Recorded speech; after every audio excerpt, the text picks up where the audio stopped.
বার্সেলোনার সেই দিনগুলো মনে আছে? নেইমার, মেসি আর সুয়ারেজ তিনজন মিলে একটা ম্যাচকে বানিয়েছিল জাদুর মতো। এবার নেইমার নিজেই দিলেন ইঙ্গিত, সেই ত্রয়ী আবারও ফিরে আসতে পারে।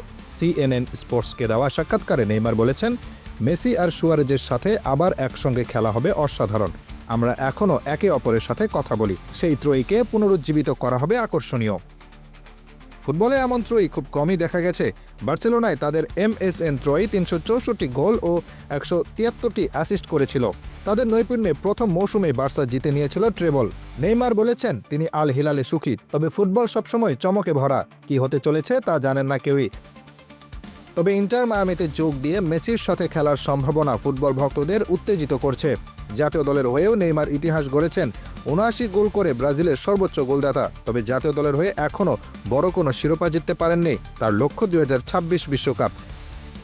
নেইমার বলেছেন, এটাই আমার শেষ সুযোগ এবং আমি এটা নিয়ে সবকিছু করতে চাই। নেইমার কি ইতিহাস তৈরি করতে পারবেন আবার মেসি সুয়ারেজের সাথে?